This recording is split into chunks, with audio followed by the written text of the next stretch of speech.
Cinemasters quando quiser. É só você clicar no botão abaixo e se inscrever para acessar a área VIP do Cinemasters. Você vai ter acesso a mais material do que a gente está disponibilizando aqui, como, por exemplo, as palestras originais em inglês, os áudios das palestras em MP3 e até um e-book em PDF para você ler onde você quiser. É só clicar no botão abaixo do vídeo e se inscrever. E tem mais, se você está em dúvida, né, você pode se inscrever agora e se você achar que fez um mau negócio depois, é só pedir o seu dinheiro de volta. Você tem 30 dias de garantia incondicional, tá? Então vamos lá, a palestra do August. Aproveita aí.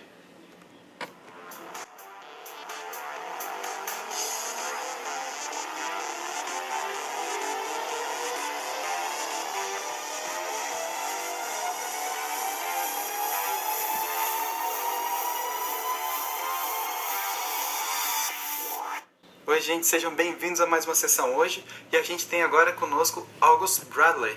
Se você não conhece o trabalho dele, com certeza você viu várias cenas dele no trailer do Cinemasters e ele vai apresentar hoje pra gente várias peças desse quebra-cabeça que ele usa para conseguir alguns dos visuais fantásticos que ele consegue criar.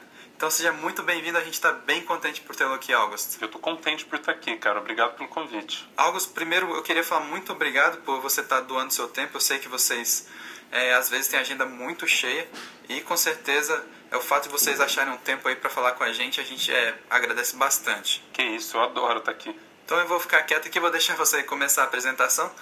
Eu vou estar aqui, eu vou fazer algumas perguntas, mas eu quero primeiro que você dê uma prévia sobre o que você vai falar na apresentação de hoje. O que você vai contar pra gente? Bom, o que a gente vai falar hoje é de luz cinematográfica. E lógico, fica à vontade para me interromper, eu prefiro que seja mais uma conversa do que uma palestra. Mas a ideia é que a gente vai falar de luz cinematográfica. E como dar um flare dramático, como usar uma luz para realmente completar a história, porque afinal é isso que a gente quer, né? Não importa se você é um produtor independente gravando seu próprio filme, não importa se você é um diretor de fotografia trabalhando para um diretor, você está lá para dar suporte para uma história. A primeira coisa que você tem que saber é qual é o conceito, quais são as ideias que a história está tentando passar, qual a emoção que você quer passar para dar suporte para a história. É uma comédia leve e divertida? É um filme de terror escuro e assustador? É um thriller de suspense? Em cada um desses casos, a luz pode complementar e melhorar, ajudar a passar melhor as ideias e a emoção da história. A ideia é usar a luz como uma ferramenta para contar a história, não só um show de teatro. Embora tenha lugar e hora certa para cada coisa, se você estiver gravando clipes de música, vídeos de moda, né, tem sempre a hora de usar a luz dramática e teatral. Mas a gente vai falar agora de filmes e contar uma história através do cinema. E luz é uma ferramenta muito poderosa para a gente fazer isso. Eu costumo começar estudando roteiro, falando com o diretor, no caso de AV1. Se eu sou o diretor, eu fico pensando nas ideias que eu quero passar. Quais as emoções, em que ponto as emoções mudam, que hora que fica tudo rápido e sem fôlego, né?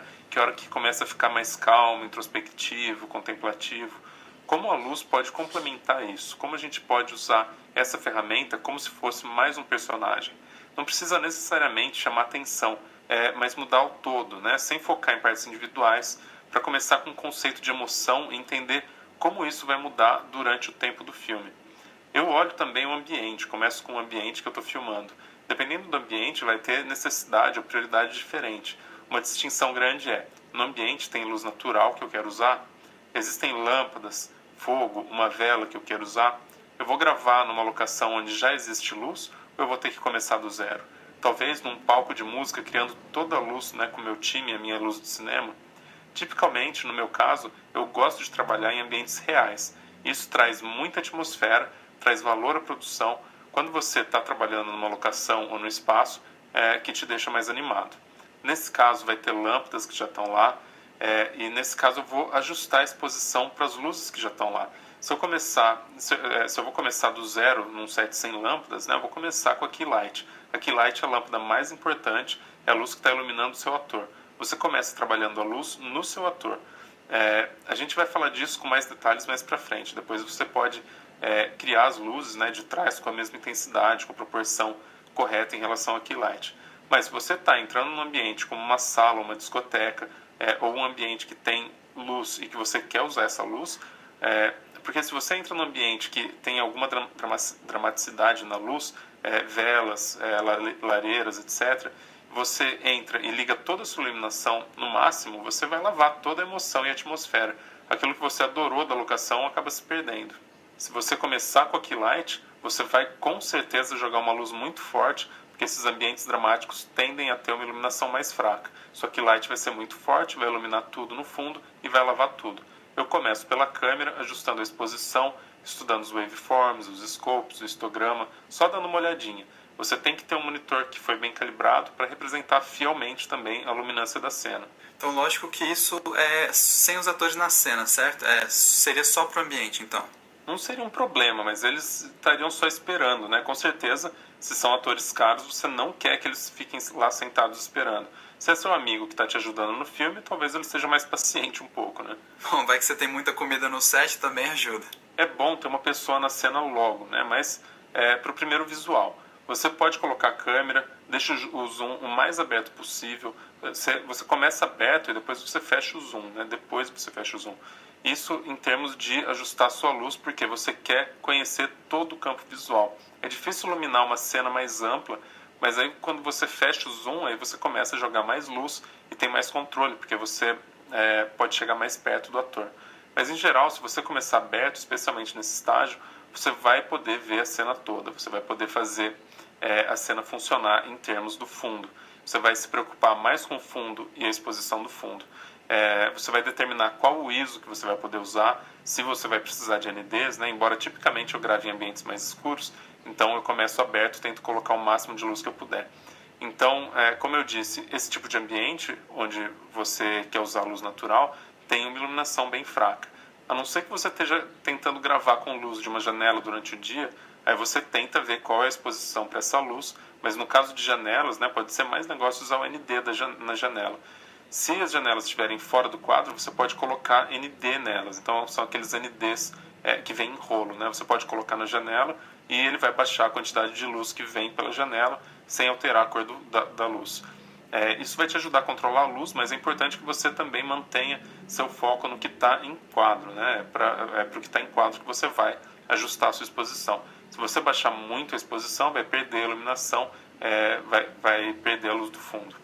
Se você não for fazer isso, né, eu começaria pela Key Light, e aí quando a gente chega na Key Light, a gente troca esses dois segmentos. E você diria que... Eu já ouvi vários diretores de fotografia do seu nível falar que iluminar os atores é a parte fácil. O difícil mesmo é iluminar o set. O que você acha disso? Você acha que é verdade? Às vezes, normalmente sim. Porque você está iluminando uma pessoa só, né? Mas se você tiver 2 ou 3 pessoas conversando, aí fica muito mais difícil. Iluminar uma pessoa é muito fácil. Iluminar 2 pessoas, especialmente se elas estiverem falando uma com a outra, né? Você tem que prestar atenção nas sombras. Não dá para fazer uma luz perfeita para os dois. A câmera está aqui, né? A pessoa está aqui. Eu não sei se dá para entender isso em 3 dimensões. Tipicamente, eu teria a luz mais forte do lado fora do eixo da câmera, talvez a 40 graus, para criar um pouco de sombra. A câmera, onde a câmera está agora, a luz viria de trás de mim e contornaria esse lado do rosto, e esse outro lado ficaria um pouco mais escuro. Mas não dá para fazer isso com precisão quando você tem 2 pessoas falando, então tem que perder de algum lado, né? Então, com uma pessoa, eu concordaria com o que você falou, mas com 2 ou mais pessoas, numa conversa próximas, eu acho que começa a ficar bem mais complicado de iluminar. Desculpa, eu não queria te tirar do assunto anterior. Não tem problema, é uma boa pergunta. Mas a questão que você acabou tocando, que é bem verdade, é que o ambiente pode ser, de longe, a parte mais complicada para iluminar. Porque você está moldando o ambiente e você não quer lavar o ambiente com luz. Isso é feito em comerciais, né? Se você está fazendo algo simples, pode simplesmente lavar tudo e está pronto. Mas não é interessante. A luz, ela só é interessante em contraste com a ausência da luz. Então, o que eu gosto, na emoção que eu normalmente gosto de trabalhar, são essas ondas de luz indo e vindo e os brilhos que vão direcionar seus olhos, controlar seus olhos. E isso dá um pop, né? Dá um brilho interno, uma sensação de luz vindo de dentro. Hoje a gente assiste os vídeos em telas que são iluminadas por trás, que é uma grande vantagem sobre a fotografia impressa, né? Porque a luz frontal não tem aquele brilho luminoso, aquela sensação de mágica. A gente costuma ver filme piscando, né? Mas esses monitores, eles irradiam luz. Isso adiciona uma empolgação, porque vai além do que a gente vê todo dia. Tem um elemento de fantasia que dá essa atmosfera mágica. Então deixa eu entender, então não é para ter medo de deixar as coisas ficarem escuras na tela. Sim, tem que deixar o escuro aparecer para a parte iluminada significar alguma coisa. A luz não vai significar nada se tudo estiver aceso, né? Tem clientes comerciais que eles querem isso. Eu trabalho bastante para a ABC Family e fica tudo muito claro, né? Mas não é a luz mais interessante. Tem alguns momentos onde faz sentido ter isso, mas na maioria das histórias, algum contraste, uma batalha do claro e escuro melhora a história e dá força para a conexão emocional com esses visuais. Então a gente constrói a luz, e construir um ambiente também depende de quanto que sua lente é angular. Uma lente angular significa que você tem muito para construir. Então vamos começar a falar disso, né? Você começa olhando o que tem essa e aquela lâmpada, né? Quase sempre é melhor ter as luzes de cena ligadas, que é o que significa que as lâmpadas vão estar ligadas.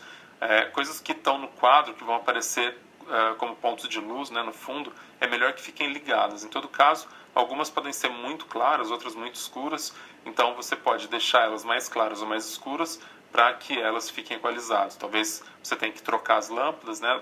Não pode ter uma bombando, né, enquanto a outra mal dá para notar que está acesa. Então você troca as lâmpadas para otimizar isso. Uma vez que você estabeleceu isso, tem que descobrir como incrementar o que tem. A gente ainda está focando no fundo de uma cena, em um ambiente que já tem a própria iluminação interna. Agora eu pego uns bastões de luz e coloco atrás das coisas, porque isso dá um brilho degradê vindo de trás das coisas. Fica muito bonito, dá textura para os elementos, né? Só uma coisinha ou outra em alguns elementos. Eu tenho, acho que 6 mini-moles que eu uso o tempo todo, né? Não tenho o suficiente, na maior parte do tempo eu acho que é pouco, porque eu queria usar mais. Eles são pequenos e dá para colocar eles em uns bolsinhos. Dá para usar LED também, mas o problema com LED é que eles funcionam com bateria e a bateria acaba rápido, aí você acaba ficando na mão. Não, então essa é uma dica bem legal, são pequenos feixes de luz escondido aqui, escondido ali, uma dica muito legal isso. São luzes de realce, é assim que eu chamo elas. Não é para chamar atenção para ela, mas ela cria uma textura, deixa mais rico e adiciona profundidade. Tipicamente você quer ter profundidade, você quer o ator no primeiro plano, talvez até alguma coisa em frente do ator, fora de foco, e depois, se você puder ter camadas por trás do ator, um sofá, por exemplo, uma lareira. Se você tiver camadas diferentes e usar luzes de realce em cada camada, né, que são diferentes umas das outras, isso separa umas das outras. E uma boa maneira de criar separação é iluminar por trás. Então, se tem um sofá e 2 metros para trás tem uma parede, você coloca uma luz escondida atrás do sofá, iluminando a parede. E mesmo que o sofá seja escuro, você vai ter um brilho em volta dele. Você vai controlar a forma das lâmpadas que usa nessas luzes de realce também. Isso é especialmente importante quando você está iluminando uma parede, né? Você controla a forma para que fique redondo para uma direção, que cria um degradê do brilho para a sombra. Isso cria um brilho em volta do ator. Gente, estou gostando bastante. Se vocês não estão com caneta e papel na mão, vai lá pegar porque vocês estão perdendo muita coisa. Então, você está criando esse ambiente com emoção e sentimento. E essa pode ser a parte que toma mais tempo na produção. Às vezes você não pode perder tempo com isso, não dá, né? Mas na verdade, você nunca vai ter tempo suficiente. Mas é assim que você planeja, é assim que fazer um diagrama ajuda, né? Aqui que visitar a locação antes é essencial. Eu sempre visito a locação vários dias ou semanas antes da gravação, e o que eu penso quando eu estou lá é: qual a luz que já está lá? Tem janelas com as quais eu tenho que lidar? Tenho que bloquear elas, colocar ND nelas? Onde estão as luzes de cena? Onde eu posso colocar as luzes de realce? Isso é para criar o set inicial, quando você está iluminando o ambiente. Depois você traz o ator para key light. O ator é o que a gente precisa iluminar melhor, né? E ele tem que se destacar em relação ao fundo. Ele tem que se separar do ambiente. É aqui que a história e os olhos vão estar. O resto é emoção, é sensação. De vez em quando você vai dar uma explorada no quadro, mas 95% do tempo seus olhos vão estar no ator. Então o ator tem que estar com uma luz linda, ou uma luz estranha, tem que estar com uma luz que vai dar suporte para a história, pode ser uma luz estranha também. Então, primeiro, você tem que saber como que o ator vai se movimentar na cena. Isso é muito importante. Se você está iluminando uma luz perfeita em um lugar só, é bom saber. Se a pessoa está se mexendo muito, é bom saber o quanto ela vai estar se mexendo para saber a amplitude dos movimentos dela. Você vai ter que falar com o diretor sobre bloqueios na luz, se tiver um diretor, né? Ou se você e os atores, se você é o diretor, você e os atores têm que discutir isso juntos. ajuda se der para fazer um ensaio antes, porque as coisas mudam também, né? Às vezes o melhor é deixar os atores fazerem o trabalho deles, mas nesse caso pode ser que você não consiga iluminar tão bem, porque você tem que cobrir todas as possibilidades, né? Se você sabe exatamente onde eles vão estar, aí dá para iluminar perfeitamente, né? Quer dizer... Então o que eu entendi é que você não precisa iluminar perfeitamente a cada momento do movimento, certo?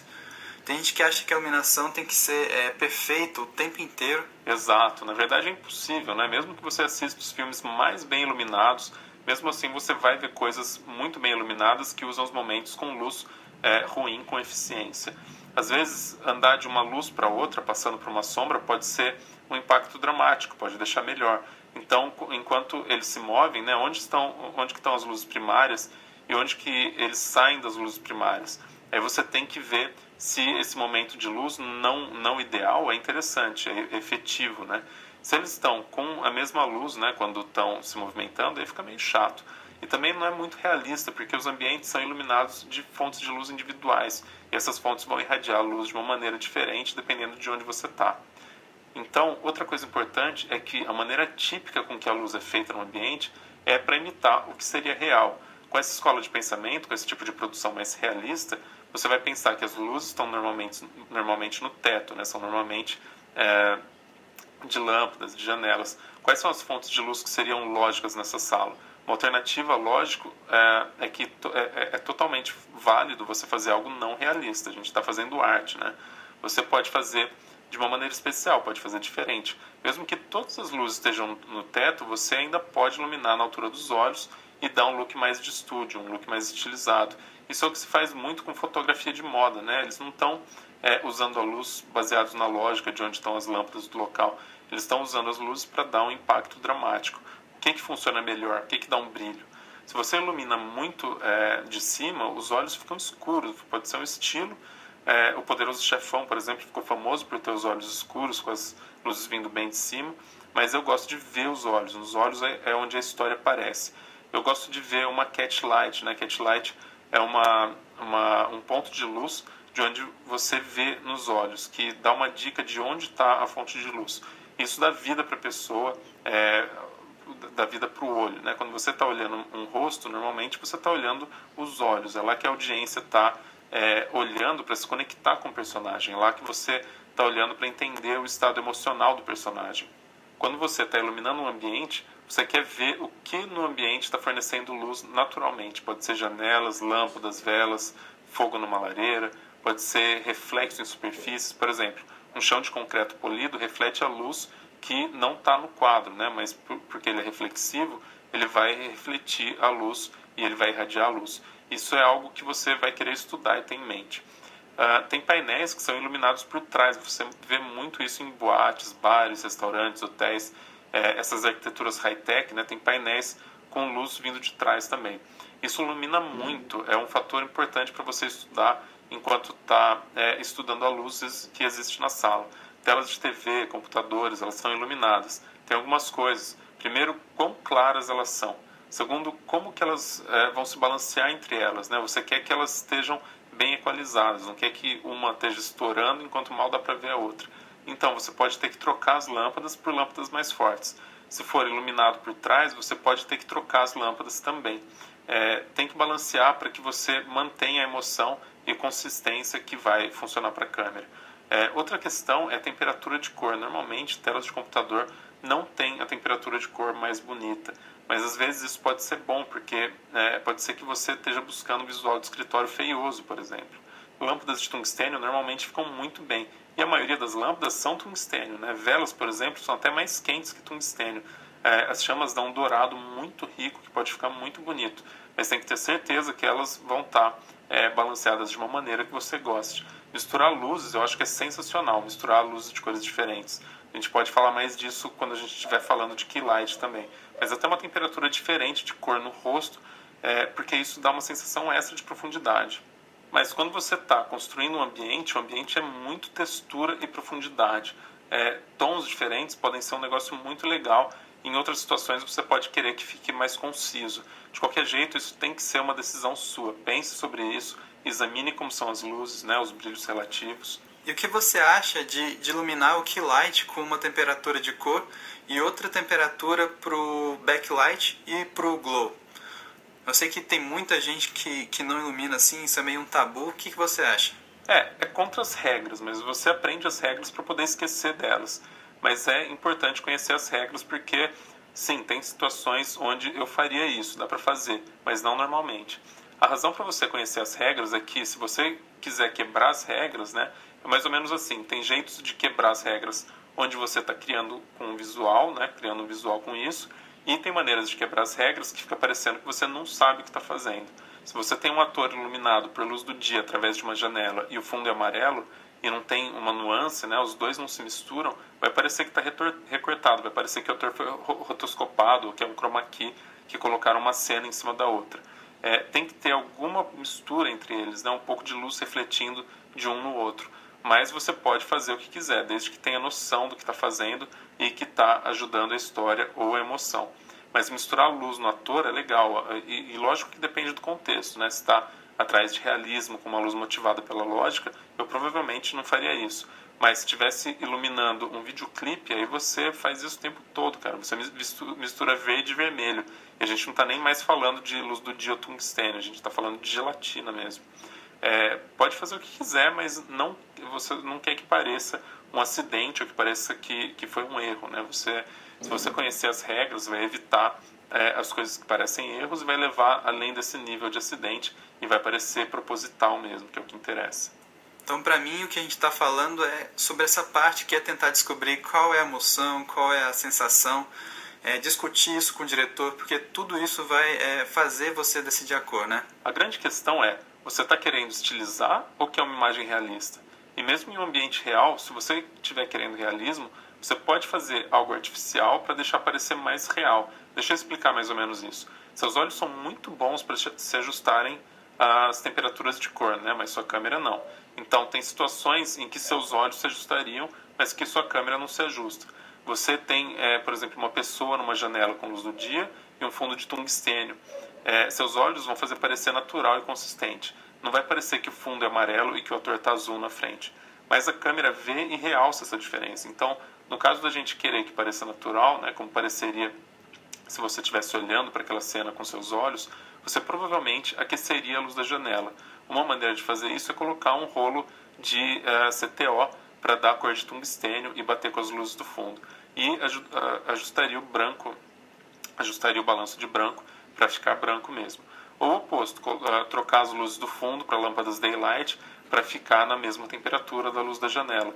Isso vai ficar mais natural e mais parecido com o que seus olhos veriam, né? Porque seus olhos se ajustam às cores, mas a câmera não se ajusta e deixa as diferenças mais óbvias. E tem também a profundidade dinâmica, né? Que é o olho é incrivelmente capaz de ver algumas intensidades de luz muito diferentes que a câmera não é. Mas se você está lá fora à noite, vai ter várias cores diferentes de luz refletindo para todo lado. Isso é ótimo, eu adoro isso. O que acontece lá é que na mesma pessoa, no mesmo ator, na mesma parede, nas mesmas áreas, você vai ter luzes diferentes batendo. Vai ficar claro que são luzes de cores diferentes batendo, não vai parecer que uma parte foi iluminada por uma fonte diferente, num ambiente diferente do primeiro plano.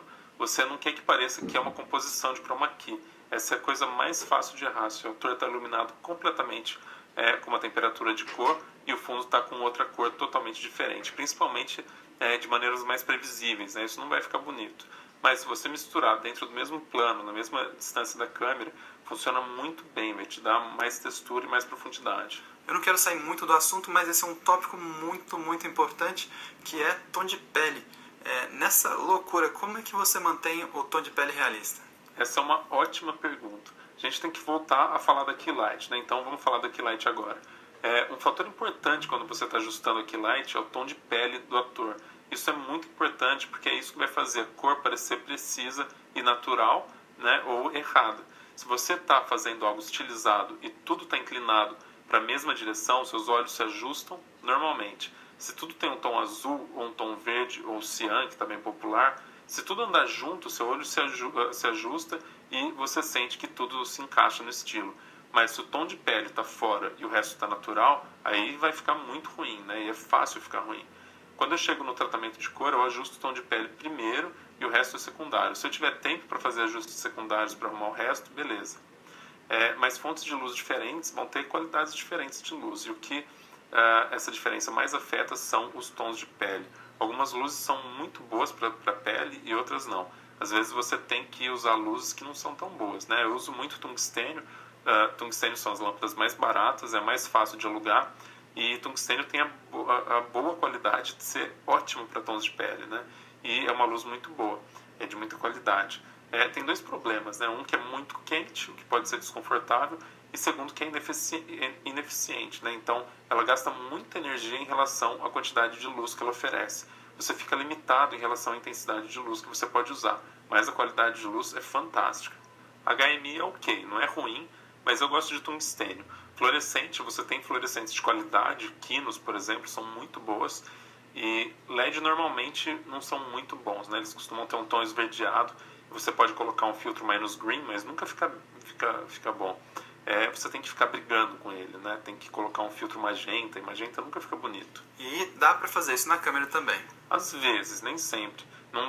Então, se eu tivesse que escolher, eu acertaria o tom de pele e deixaria o resto fora, porque, novamente, o seu olho se ajusta facilmente ao ambiente, mas os tons de pele, né, ele vai ver que tá esquisito, que tá errado. A gente conhece tons de pele tão bem, cara, tá gravado na nossa mente. Exato, e isso não dá para enganar. Não dá. Então, essa é uma parte da pesquisa de selecionar câmeras. É ótimo quando você pode testar antes da gravação as câmeras e as fontes de luz e ver como que elas interagem, porque câmeras diferentes reagem diferentemente com fontes de luz diferentes. Então, a Red é particularmente ruim com luz de tungstênio, embora tenha melhorado a cada geração nova, mas ela tem a fama de ser uma câmera que prefere daylight, enquanto a Alexa prefere tungstênio, né? A maneira com que ela faz o degradê. Bom, na verdade a Alexa é bem flexível para qualquer luz, mas é tão bom com os brilhos, né? Porque às vezes os brilhos vão rolando bonitos assim para clipar. Então começa a ter fringe, cores esquisitas. Isso é questão de como uma fonte de luz interage com um determinado sensor numa câmera. Testar sempre é bom, nem sempre a gente tem o luxo de testar, mas sim, esses são dois pontos importantes para considerar. Certo, e continuando com o Key Light, a gente estava falando antes sobre os olhos e o quanto eles se comunicam, né, com a gente. Quer dizer, pessoalmente eu gosto de ter certeza que as luzes estão baixas o suficiente para iluminar as olheiras, né, embaixo do olho. É ilógico ter as luzes baixas. Dois fatores para a luz iluminar a olheira é o quão alta ela está e o quão distante, né, então é o ângulo. Mas se estiver longe primeiro, quanto mais longe, menor a luz fica. Então, quando as luzes ficam mais perto, principalmente luzes maiores, a gente vai falar de luz dura e suave em um segundo. Posicionando as luzes, eu gosto de iluminar as olheiras. Novamente, não é regra, mas normalmente é mais bonito, melhora a conexão com o ator na tela. Eu ignoraria a realidade para ter uma melhor iluminação, porque eu gosto do impacto que ela dá. Então, eu não me sinto na obrigação de seguir o lógico no ambiente. Mas se você for um diretor de fotografia trabalhando para um diretor, ou um gaffer trabalhando para um diretor de fotografia, você deve perguntar para eles sobre a preferência deles. Eles querem puro realismo, onde tudo tem que ser puramente lógico, ou eles querem luzes radiantes e com as melhores formas possíveis? Às vezes você perde um ou o outro, né, dependendo do ambiente. Essas são perguntas que você vai ter que fazer se estiver trabalhando para outra pessoa. Se o projeto é seu, essas escolhas você vai ter que fazer. Deixa eu ver se eu entendi certinho. Quando você fala mais realista, seria logicamente em oposição a algo um pouco mais dramático, não é verdade? Também pode ser as duas coisas, né? Quando eu digo lógico, eu quero dizer o que está motivando a key light. Então, se tiver uma janela, eu quero que a luz venha de lá, né, da janela. É uma lâmpada? O que é? Se estiver fora do quadro, por exemplo, como sempre é, né? Entendi. Tipicamente está fora do quadro. Por exemplo, se um espectador for pensar nisso, e lógico, bom seria que ele não pensasse nisso, porque é para parecer natural, mas você vai querer que eles falem, espera, de onde está vindo essa luz, né? Eles estão numa caverna, tem uma vela só, mas tem uma luz grande, suave, vindo da esquerda, né? Isso pode distrair eles e também não dar suporte para a história. Então, numa caverna, você vai precisar da luz do sol para poder ver. Uma vela não vai iluminar uma caverna. Normalmente, você optaria por um preenchimento suave, não uma luz direcional vinda de um lado. Por isso, você deixaria claro que é uma luz falsa, uma luz de cinema na caverna. Em uma sala, a luz viria de cima ou de uma lâmpada junto da pessoa. Algumas vezes você quer ter a motivação da luz vindo de uma lâmpada dentro do quadro, né? Mas que não é o suficiente para iluminar a pessoa. Então você vai ter que trapacear. Também é típico uma pessoa estar sentada no sofá com uma lâmpada do lado, que é a lâmpada que seria a fonte lógica de luz. Mas você quer ver mais do rosto dela do que só uma lâmpada que está a 90 graus dela. Então você vai ter outra luz fora do quadro que vai estar fornecendo uma luz da mesma temperatura da lâmpada e que estaria te dando mais controle e dando mais contorno na frente do rosto. Para o observador vai parecer que aquela lâmpada está iluminando a pessoa. Certo, e ainda ela é motivada. Seria melhor do que a luz estava fazendo, por exemplo, porque você ia ter sombra aqui com uma luz do seu lado.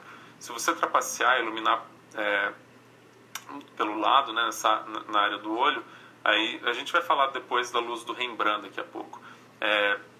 Ficaria melhor, seria forjado, mas ia parecer real porque você teria motivação. Você combinou as cores. Você pensou até onde o ângulo ia aparecer, iria aparecer que não era forjado. É a mesma coisa com janelas. Você pode querer ter mais do que a luz que ela te oferece, mas mais impacto do que ela passa. Exato. Então você pode adicionar, combinar. Tem que ser uma motivação do que a fonte de luz já é. Se o seu objetivo é o realismo, né? Óbvio.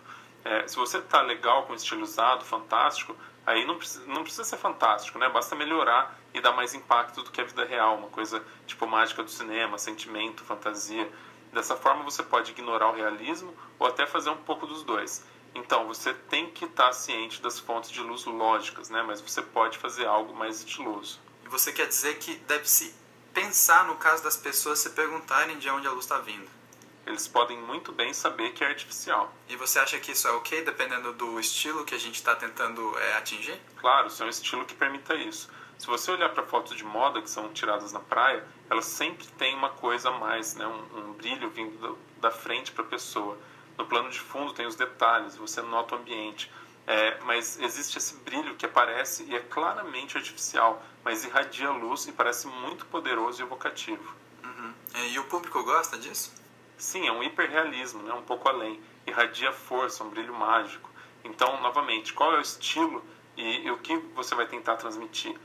Realismo, estilizado ou uma mistura dos dois? Tudo isso é válido, mas tem que ser proposital. Se é para ser real, pensa no que criaria essa luz e você tem que fazer a melhor versão disso possível, mas que seja convincente, que convença que aquela fonte está transmitindo a luz.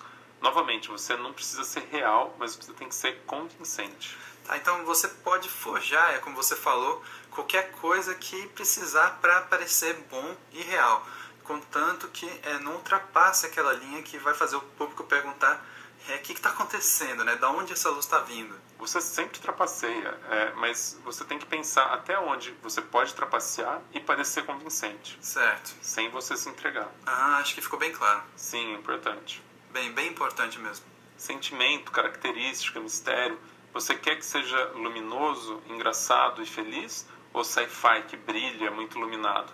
É um filme noir, um thriller escuro? Esses são todos fatores para como iluminar o seu assunto. Você quer iluminar o assunto de forma delicada ou de uma forma intensa? Luz difusa versus luz dura. Isso é um fator muito importante.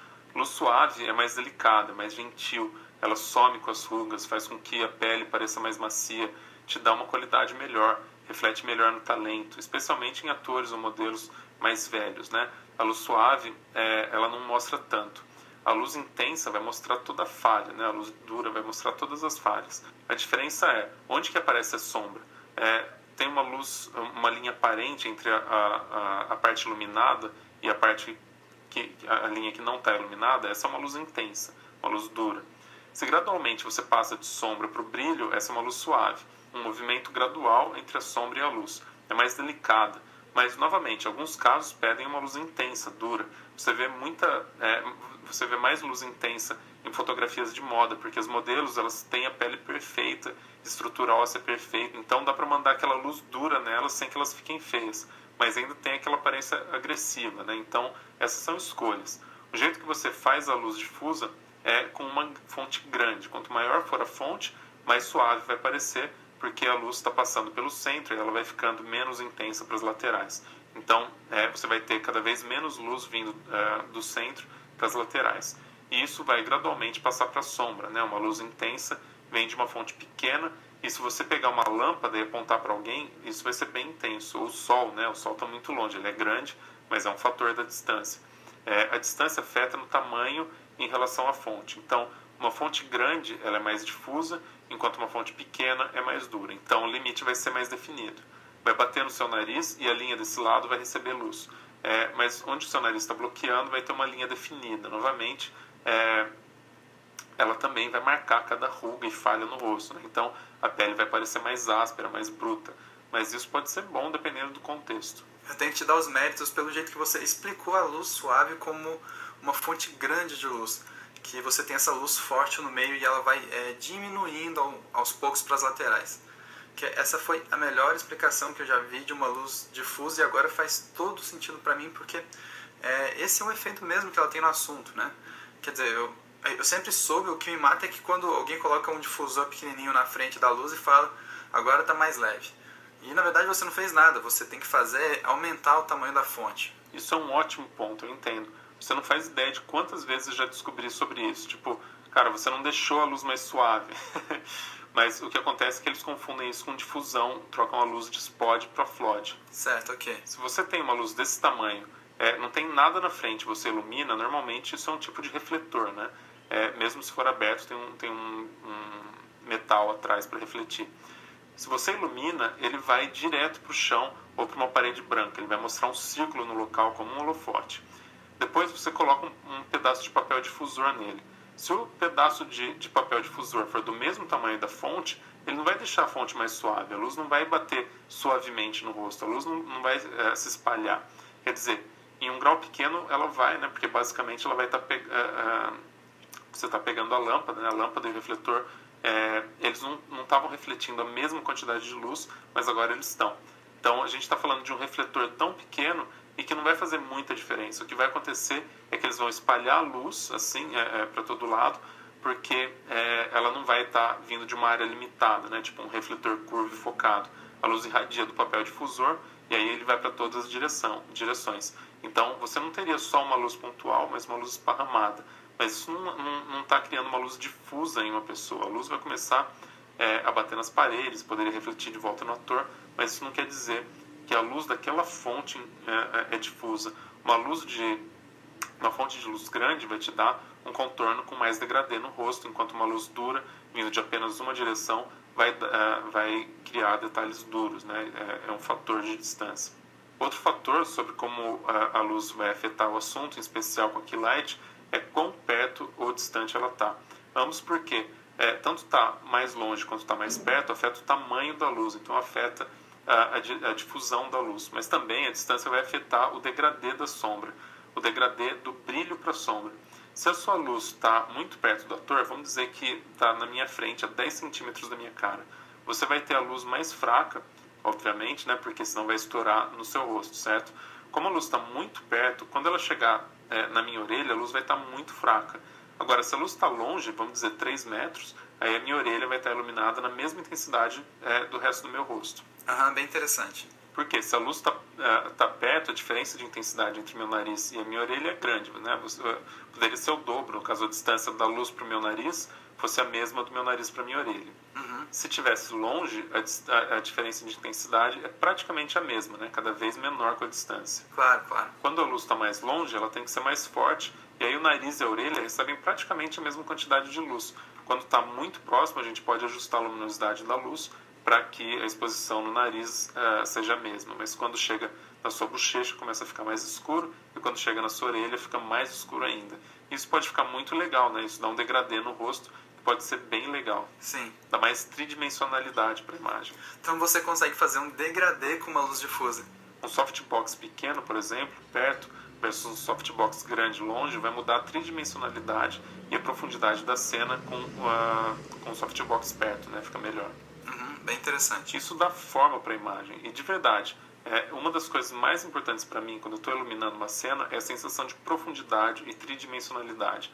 Isso dá textura, dá quase uma sensação tátil para o rosto. Lavado é meio chato, né? Eu gosto de profundidade. Tem momentos quando imagem lavada funciona e tem gente que adora imagem lavada, mas eu gosto de profundidade mesmo. Profundidade vem de fontes que estão perto. Se ficar muito perto, pode ficar com muitos buracos na pele, né? Especialmente na bochecha, no nariz. Às vezes é muito, às vezes é bom. Você tem que achar o equilíbrio certo. Normalmente, os pontos redondos, né? Por exemplo, a ponta do nariz ou a ponta do ombro, teria um reflexo brilhante. Também, às vezes é bom, às vezes é ruim.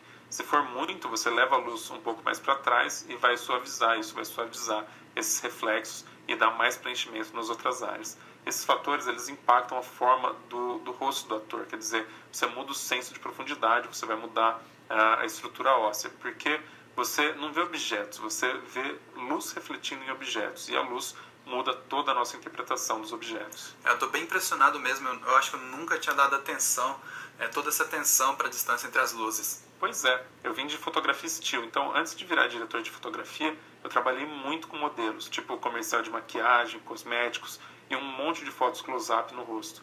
Então isso fica muito claro, é a mesma coisa para fotografia de produtos em cima de uma mesa. É mais fácil de perceber a diferença que faz a distância do que se você tiver um ambiente grande, por exemplo. No espaço maior você precisa de mais mudança para que as diferenças apareçam.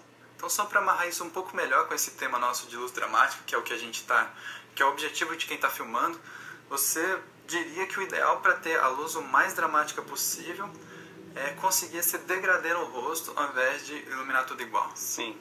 Então, essa é uma das partes principais da técnica. É sim, com certeza. Para esse tipo de luz que eu faço, que é dramática, né, com emoção misteriosa, essas são as qualidades que eu quero. Eu normalmente vou para projetos que se beneficiam disso, né? Você sabe, lógico, que não é a única luz que eu uso para todos os projetos, mas para uma luz mais misteriosa, dramática, né? Ou nem misteriosa, mas só com essa atmosfera mais quente. Aham, boa. Esse tipo de luz traz isso para o projeto. Nossa, isso é muito legal. E outro fator da Keylight é como você desenha a luz, e tem várias maneiras de fazer isso. Eu gosto de snoots e de grids, né? O snoot é um cone que cria um feixe de luz. Eu não uso normalmente um snoot na Keylight porque a luz é muito dura, mas eu uso para luz de destaque, né? Quando você vai colocar a luz atrás de algum lugar para destacar. Fora da câmera, mas com um feixe estreito de luz só para dar destaque. Quando tem uma parede lisa, por exemplo, eu gosto de iluminar com gradientes também. Na verdade, para quase tudo, se for iluminar um ambiente, eu gosto de ter grids. Para uma tomada próxima não faz diferença, mas para uma tomada aberta eu coloco grids em todas as minhas luzes. O grid não deixa a luz vazar, então eles te dão mais controle, eles evitam que a luz fique chapada. Então se eu tiver 6 luzes, eu coloco o grid em todas. Até no ator, na luz principal, eu colocaria um grid para ela não vazar para o fundo, né, e lavar a luz que eu criei para o ambiente. E você falou exatamente o que eu estava pensando agora, que é como evitar que a Keylight ilumine todo o set. Duas coisas. Primeiro são os grids, né? Até em softbox grandes, né? Nas fontes de luz maiores, tem grids para comprar para elas. Normalmente eu escolho equipamento de luz que venha com grid. Se não vier, eu tento achar outra coisa. Eu uso bastante softbox, mesmo que eu esteja usando um softbox de 8 por 8 pés ou 12 por 12 pés, normalmente isso é muito grande, né? Uma luz para preenchimento de ambiente, para preencher tudo. Mas você tem grids para colocar e deixar a luz um pouco mais direcional. Isso é fundamental, controlar o reflexo para todo lado. A outra coisa que você pode ou não conseguir controlar, mas se puder, melhor, né? Separar o ator do fundo. Também evita que a Keylight interfira com o fundo. Às vezes não dá para ter esse luxo, né? Mas às vezes dá. E se der para colocar mais longe um do outro, você pode iluminar o ator com uma luz e o fundo com outra, sem que as duas iluminações briguem uma com a outra. Isso é bem importante, não dá para deixar de lado. E me salvou várias vezes, principalmente quando eu estava começando e trabalhando com gente bem mais experiente do que eu. Eles falavam, coloca o ator mais longe, coloca ele mais longe. Porque eu sempre reclamava que eu estava iluminando e ficava essa luz feia e lavada atrás. Isso é particularmente importante. Eu quero manter o foco aqui, né? Mas, por exemplo, fundo verde. Quando você está iluminando uma cena para chroma key, a ideia é não ter luz verde voltando no lado do rosto, e quanto mais perto elas estiverem do fundo, mais verde vai refletir no rosto. Manter a pessoa mais longe do fundo dá um recorte melhor. Lógico que vai precisar de uma tela maior, que pode ser difícil dependendo do tamanho do estúdio, mas de qualquer maneira, colocar a pessoa mais longe deixa mais fácil controlar a luz na pessoa sem estragar a luz do fundo. Mesmo que você estiver numa área onde você tem um fundo que tenha vermelho, você não vai querer o fundo vermelho refletindo na cara da pessoa e alterando o tom de pele. Separação é legal e, lógico, quanto mais separado, mais o fundo pode ficar desfocado e o olho vai mais para o ator se tiver mais profundidade. Cada vez que você adiciona mais camadas, isso te dá mais profundidade, e quando você, por exemplo, movimenta a câmera de lado, dá uma exagerada no movimento e você vai notar isso mais se você iluminar cada camada separadamente, e é mais fácil iluminar as camadas separadamente se você tiver mais espaço entre elas. E deixa o visual bem mais interessante quando fica essa geometria na cena. Exatamente. Eu acho que demora um pouco pra gente começar a usar essas coisas, mas são ótimos pontos mesmo. Então, é mais ou menos assim que eu trabalho. Se o ambiente tiver iluminação própria, eu começo com isso. Se tiver uma iluminação, se tiver que iluminar tudo do zero, eu começo com a keylight, mas de qualquer maneira eu vou de um para o outro e aí tem que equilibrar os dois, né? Eles têm que trabalhar bem juntos. Uau, foi muita informação, gente. Sim, o ponto fundamental é entender a luz e como ela funciona. É isso que a gente faz. E você pode estudar e aprender isso em qualquer lugar, né? No metrô, no restaurante. Olhe para os rostos, olhe como a luz afeta esses rostos, como está caindo a luz, como as luzes diferentes estão interagindo, qual que está ganhando, como que é melhor misturar elas, onde você encontra luz e sombra que você gosta e onde você encontra as que você não gosta. Pensa que história poderia ser gravada ali. Talvez um lugar onde a luz esteja horrível pode ser um lugar legal para gravar algum tipo de história, né? Aquela luz horrível pode complementar uma história. Tenta pensar nessas coisas horríveis como ferramentas. Normalmente as pessoas querem luz linda e perfeita, mas às vezes a luz feia pode ser uma ferramenta poderosa também. E quando você vê aquela luz linda e acha maravilhoso, pensa no que está deixando ela linda. É a cor? É a suavidade? É a difusão? O que é? O que está criando isso? Como eu posso recriar isso num set, numa situação em que estiver gravando? Sempre olhe as luzes, fica de olho como a luz se comporta. Cara, dá para aprender tanto só de olhar as luzes. A gente está rodeado de luz o tempo todo, então presta atenção como que ela se comporta, estuda isso. Se você quer um exemplo de um artista que usa a luz com maestria, olha um pintor. Cara, pintores, eles têm que criar tudo do zero. Fotógrafos sabem fazer foto, mas mesmo que eles sejam preguiçosos, eles sabem que alguma coisa vai acontecer quando eles apertarem o botão da câmera. Mas os pintores, eles têm que realmente criar tudo, tudo é proposital, nada é acidental na pintura. Principalmente se você olhar os mestres que eu gosto, Rembrandt e Caravaggio, eles têm uma luz chamada chiaroscuro. Se você quer estudar mais sobre isso, procure por chiaroscuro, e é o estilo clássico, né, que se aproxima desse estilo escuro. Mas o que esses trabalhos de arte têm em comum são as sombras em degradê. Não é sempre luz ou sempre sombra, mas a sombra em degradê. Até os brilhos, né, estão no cinza médio. Se você olhar esses quadros do estilo chiaroscuro, que são basicamente Rembrandt e Caravaggio, o ponto mais claro na figura seria um cinza médio no histograma, no waveform. Não tem brilho, 50% é o máximo, normalmente nos rostos. Tem talvez um pedaço de branco, de pano branco, ou um pedaço de papel, mas mesmo assim é normalmente 50% na escala de luz. É assim que a gente quer criar exposição e iluminar. Tem um argumento que diz que você tem que fotografar para o lado direito, né? Na verdade isso rola mais nos círculos de fotografia, mas eles dizem que você tem mais luz na parte de cima ou da direita do histograma e que você deve fotografar mais claro e na pós-produção você puxa para baixo. Talvez tenha um argumento matemático para isso, mas nunca funciona, pelo menos para mim. Eu já tentei isso e eu já tentei gravar direto na câmera. E fazendo efeito direto na câmera sempre funciona melhor, mesmo que eu esteja jogando dado fora, que é o que esse argumento fala.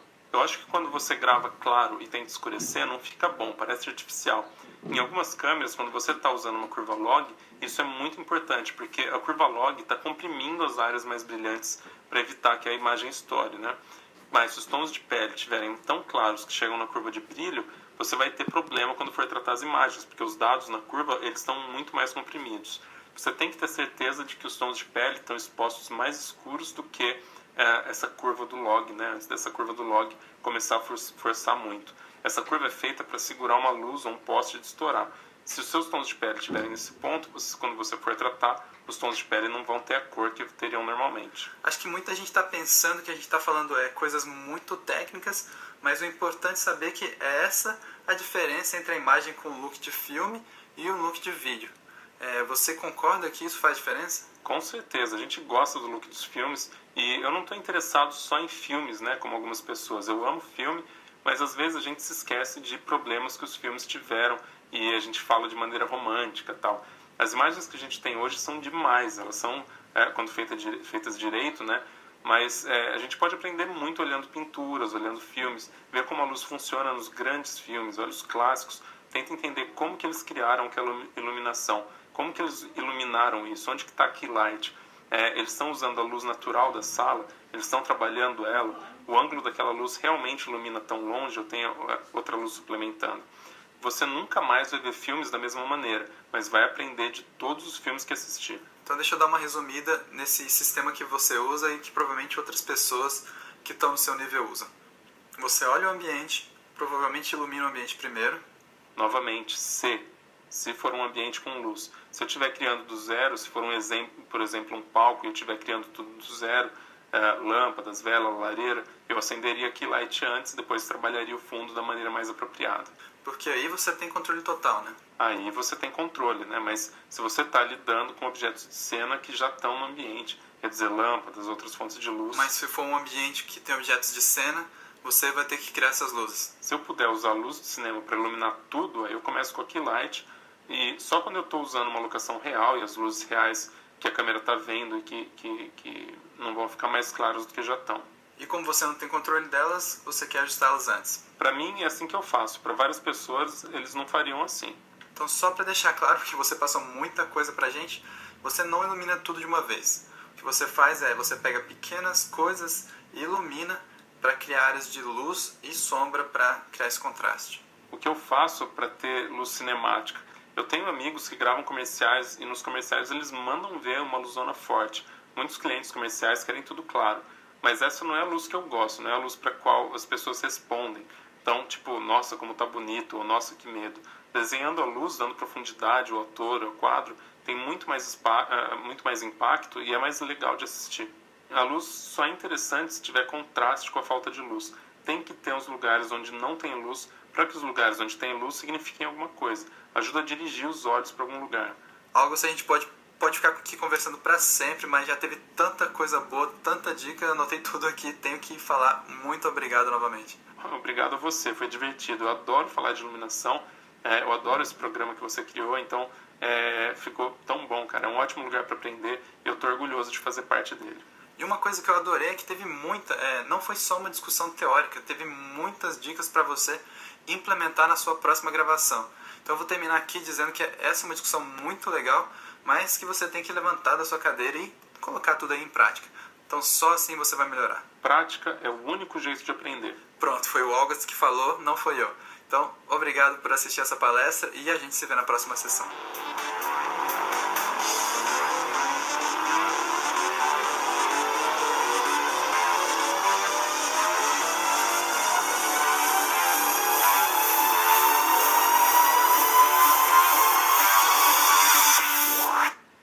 Se você ainda não me conhece, meu nome é Ivan Oliveira e eu sou um dos responsáveis por trazer para você essas 9 palestras do Cinemasters. Se você trabalha com uma câmera na mão, você sabe quanto que é difícil encontrar material de qualidade para se manter atualizado e elevar a qualidade do seu trabalho. Soma isso então o fato de que a esmagadora maioria da informação está em inglês e que mesmo que você compreenda inglês muito bem, você ainda tem que garimpar no YouTube, no meio de um monte de lixo, por 1 ou 2 vídeos que tem conteúdo que são realmente relevantes para você. E aí que vem o maior problema. Quase todos esses vídeos são feitos por pessoas que estão praticamente no mesmo nível que você, mas que aprenderam um truque ou outro que colocaram no YouTube. A gente concorda, isso é um saco. E a gente decidiu fazer algo a respeito. A gente decidiu fazer um esforço para trazer para você um material de primeiríssima qualidade que vai fazer você dar um salto nessa curva de aprendizado. Ao invés de perder tempo vasculhando o YouTube por técnicas novas e maneiras de melhorar a qualificação do seu trabalho, você vai ter um material incrível nas mãos e vai poder gastar o seu tempo praticando essas técnicas e, lógico, se tornando um profissional muito mais qualificado. Todo o material está disponível em português e também no inglês original para que você possa entender e aplicar 100% do conteúdo no seu set e nas suas gravações. E a cereja em cima do bolo, você vai estar aprendendo de mestres da nossa profissão. E você pode perguntar, Ivan, quem que são esses mestres? Os mestres, bom, nós, Ivan e Rafael, a gente foi colega na faculdade de cinema e a gente se formou junto em 2003, depois da gente ter produzido um curta-metragem. Fast forward para o presente, o Rafael hoje é um artista de efeitos especiais renomado, morando em Toronto, no Canadá, com vários blockbusters no currículo. Eu, Ivan, sou proprietário de uma produtora na Holanda com um portfólio cheio de clientes internacionais. Mas você não vai estar aprendendo com a gente, né? O que a gente fez foi trazer 9 palestras de 9 mestres da direção de fotografia. Alguns trabalhando nos Estados Unidos, outros na Inglaterra, todos eles profissionais de altíssimo nível, gravando comerciais para marcas famosas como Pantene, Electrolux, Apple, Adobe, gravando curtas-metragens premiados, clipes de música e até blockbusters como Avatar e Star Wars. Eles são profissionais de quem nós, né, normalmente só ouvimos falar, mas aqui eles vão te ensinar algumas técnicas que eles demoraram anos para aprender ou desenvolver. Parece legal? Fica mais legal ainda, porque a partir de agora você pode se inscrever para o Cinemasters VIP. Você vai ter acesso a todas essas aulas com autoridades no ramo de cinematografia, de onde estiver, desde que você tenha uma conexão de internet. Essas aulas vão estar disponíveis sempre para você a um clique de distância. Talvez você esteja um dia com insônia e vai querer aproveitar para aprender mais ou relembrar. Talvez você tenha fechado um trabalho em que uma das técnicas ensinadas vai ser útil. Com acesso disponível 24 horas por dia, você pode ver e rever as aulas para dar aquele impulso na qualidade do seu trabalho quando você quiser. Você vai ter acesso a essas técnicas exclusivas antes de todo mundo e vai poder oferecer isso para os seus clientes ou até colocar esse conhecimento para funcionar nas suas produções cinematográficas antes de todo mundo no Brasil. Algumas das técnicas, além de inéditas, são técnicas que os profissionais raramente ensinam sem cobrar milhares de dólares. Esses segredos são o que separam meninos de homens. É o que diferencia um diretor de fotografia amador de um profissional respeitado. Você vai poder ler e procurar o conteúdo das palestras dentro de um PDF com todo o material ensinado nas palestras. Tanto para quando você quiser ler com calma, quanto para quando você estiver procurando algum detalhe que se perdeu no meio de tantas palestras. O conteúdo que você procura pode estar a um Ctrl F de distância. Você vai poder fazer download dos áudios de cada uma das palestras. Talvez você seja uma pessoa muito ocupada para ficar na frente do computador assistindo as palestras, ou talvez você esteja em cima da hora para gravar um trabalho e você quer ouvir as palestras no carro. Ou você gosta de aprender enquanto faz esportes.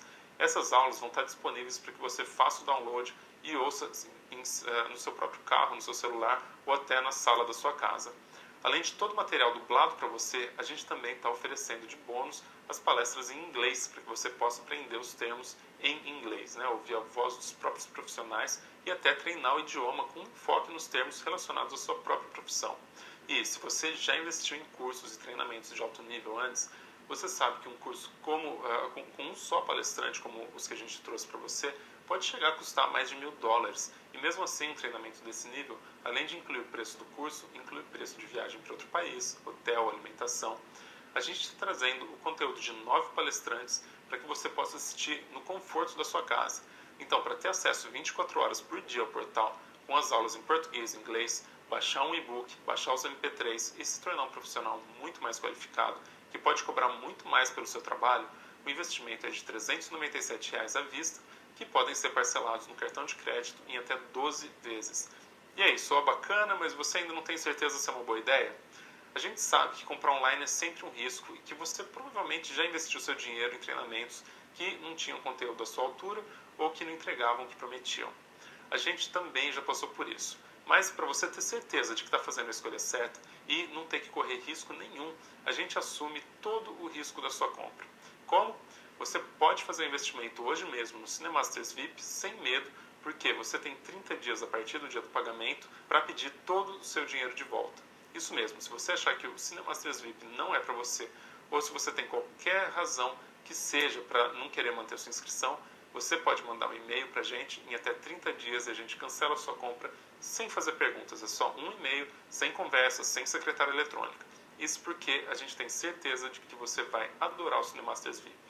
As vagas são limitadas, então a gente limita o número de vagas para poder dar uma experiência e atenção para os clientes VIP. Isso significa que as vagas vão se acabar rapidamente e depois disso a gente não tem previsão nem de abrir novas vagas, nem de quando vai ser o próximo Cinemasters. Essa é uma oportunidade única e deixar ela passar pode fazer com que você deixe de crescer profissionalmente na velocidade que poderia, utilizando, lógico, conhecimentos de mestres da cinematografia. Então, debaixo desse vídeo tem um botão que vai te levar para a página de pagamento. Clica no botão agora e a gente está te esperando lá dentro do Cinemasters VIP. Até lá!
Juliet cuts hair.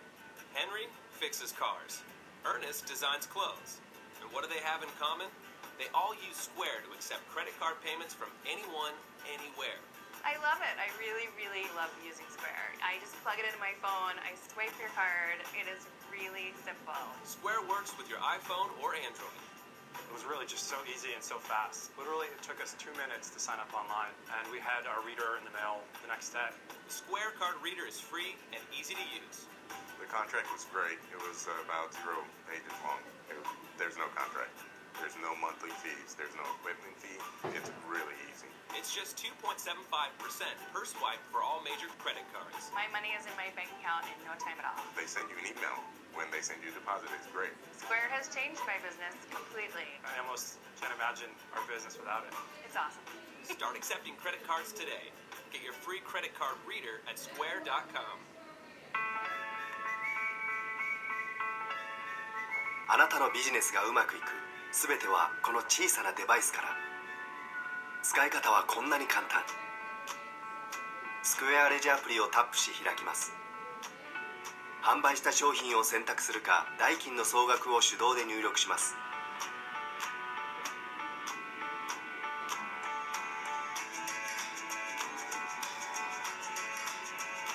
リーダーを差し込みます。お客様のクレジットカードをスワイプします。ディスプレイ上にお客様のサインをもらってください。レシートは携帯メールか E メールで送信できます。スクエアリーダーとスクエアレジ、あなたのビジネスがうまくいく一番スマートな方法です。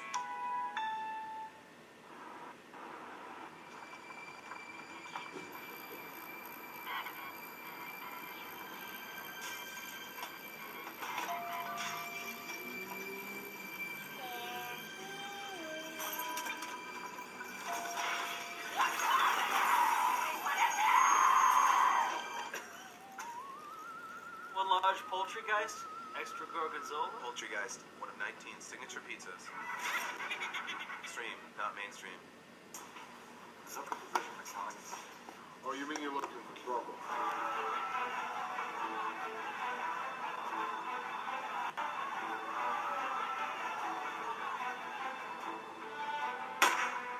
Mr. O'Reilly, someone told me you came down to the gym looking for me. It's because maybe you want to help me with my training. He's a little rough around the edges, but he's got fire in him. What's that got to do with me? Oh, come on. You two would be perfect for each other. Punch with a purpose. Know what you're doing out there. If you don't have a plan, you will be beaten. The upcoming fight with Mr. McCallahan. We want him to go down. You won't throw the fight.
to, but the bottom line is you left the role, and maybe they fill.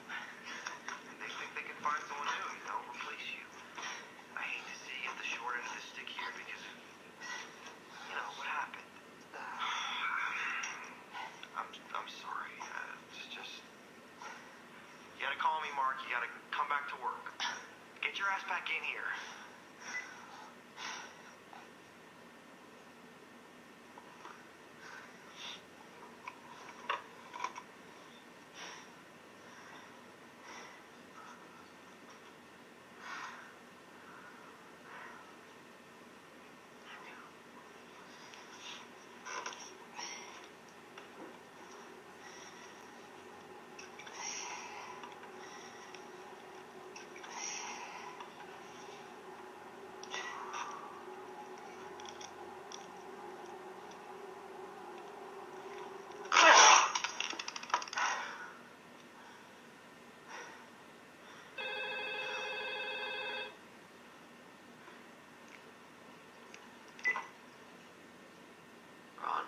Hey, you there?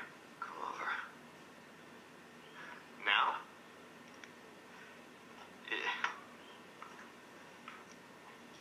Mark?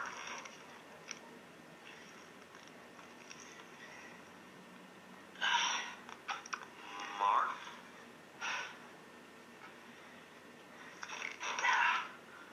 Hello? Mark?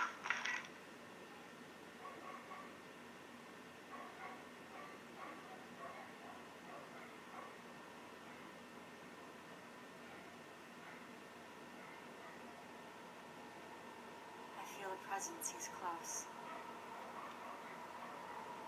And I sense a struggle to cross over. Says someone is obstructing his path. He does not feel safe. Invite him here with me. Daniel, you are welcome. Join us. Daniel, you are welcome. Join us. Join us. Daniel, you are welcome. Join us. Join us. Daniel, you are welcome. Join us.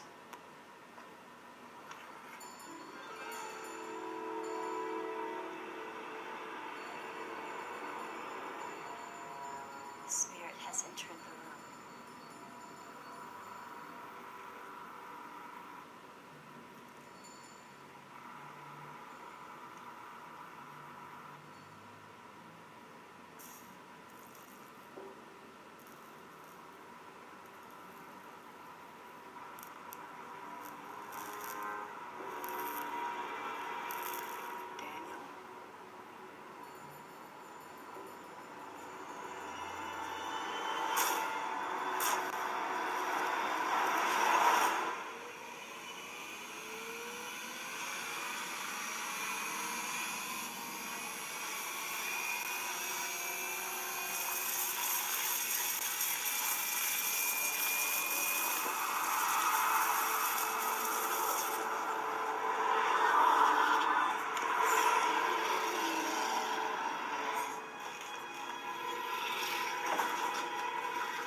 Yes, I think the time is now.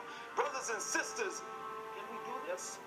Can we stand up and hold hand in hand and build a new black nation together? That's impressive. So will your store be if you and I work together? Yes. You teach this? Teacher's assistant. Well, you know, the mosque is starting a school. Maybe you should think about applying for a job. Claire will find her way. I'm sure she will. My father left me when my mother died, and he never looked back. You're gonna be her new teacher. I could teach you a thing or two. Oh, Moses, I think he's different. Don't get too close too soon. What's that supposed to mean? You think I'm foolish? I think you're beautiful. You laid one finger on her. Maybe just Pops. I laid a lot of fingers on her, brother. But I want it simple. What?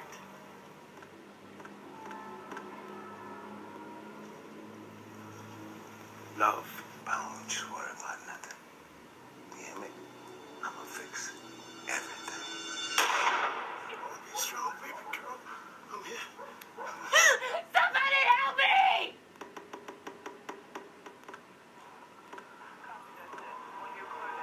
Fix everything.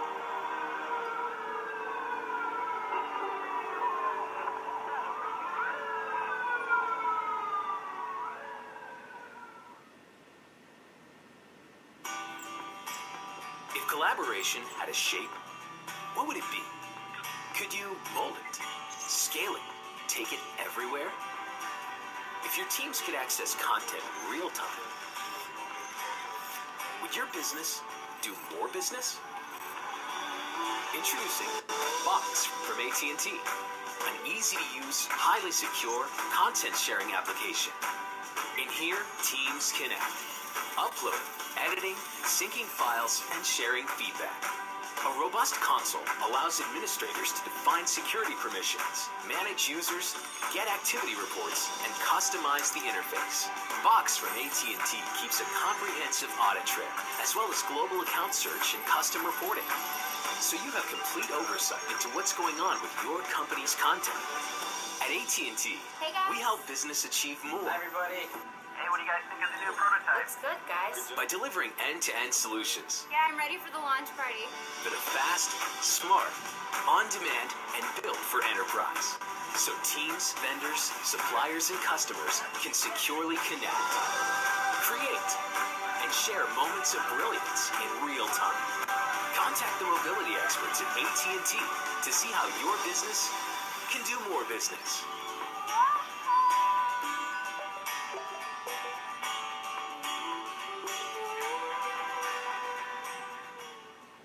Introducing Dockers Wherever Khakis. These are man pants, perfect for any situation, like this one.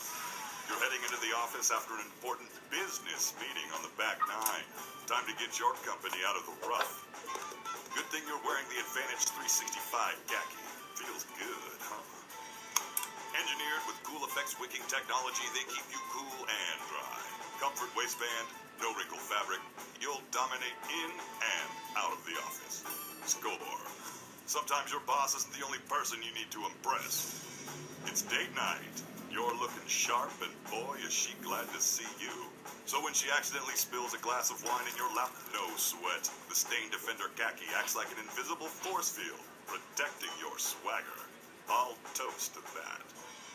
Or maybe it's a situation like this. You're at happy hour. Half price means double grub. So when another basket of wings arrives, your Comfort khakis will give you the flexibility you need. Its Comfort waistband is your belt's wingman. Quality, comfort, style. You're welcome. We all know work never ends at 5. It's after hours, and your boss is delivering another riveting presentation. You're dying for contact with the outside world. But this situation isn't exactly update friendly. Lucky for you, the Mobile Pocket khaki features a discreet zipper pocket in the seam. It's basically a hidden data center for your pants. OMG. Dockers, wherever khakis. Khakis for any situation.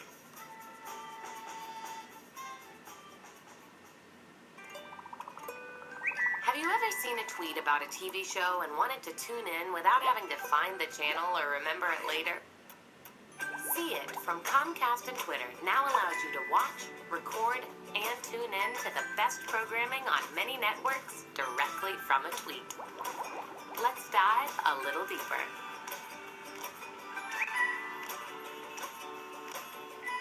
When the See It button appears in a tweet, you can instantly watch the shows everyone's talking about. Just tap play and See It will give you options to play a show directly on your device.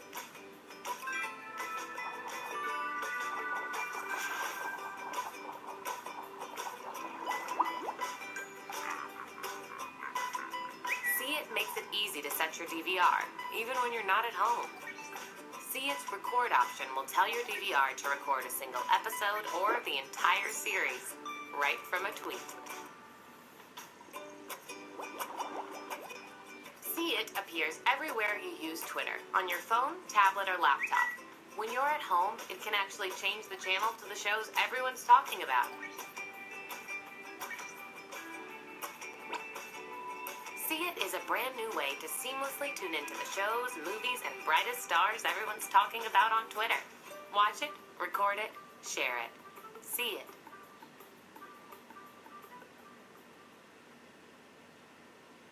Juliet cuts hair. Henry fixes cars. Ernest designs clothes. And what do they have in common? They all use Square to accept credit card payments from anyone, anywhere. I love it. I really, really love using Square. I just plug it into my phone, I swipe your card. It is really simple. Square works with your iPhone or Android. It was really just so easy and so fast. Literally, it took us 2 minutes to sign up online, and we had our reader in the mail the next day. The Square Card Reader is free and easy to use. The contract was great. It was about 0 pages long.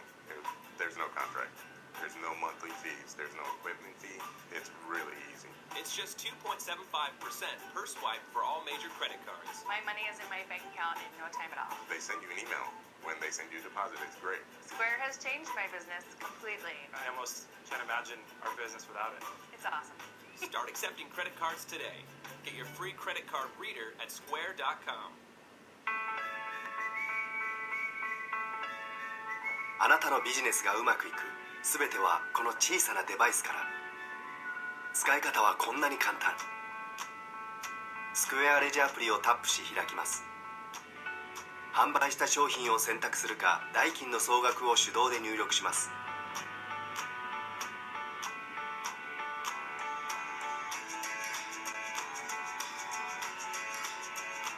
リーダーを差し込みます。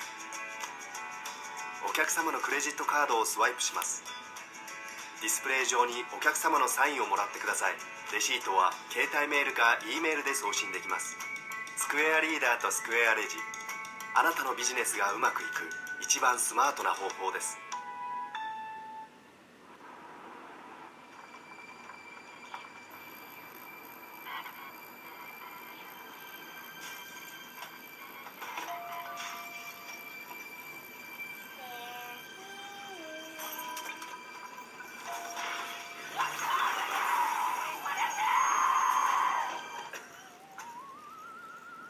Poultrygeist, extra gorgonzola. Poultrygeist, one of 19 signature pizzas. Extreme, not mainstream. Is that the provision mechanics? Oh, you mean you're looking for trouble?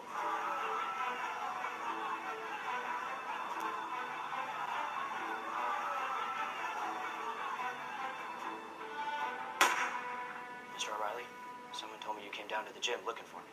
Is it because maybe you want to help me with my training? He's a little rough around the edges, but he's got fire in him. What's that got to do with me? Oh, come on. You two would be perfect for each other. Punch with a pulse. Know what you're doing out there. If you don't have a plan, you will be beaten. The upcoming fight with Mr. McCallahan. We want him to go down. You won't throw the fight.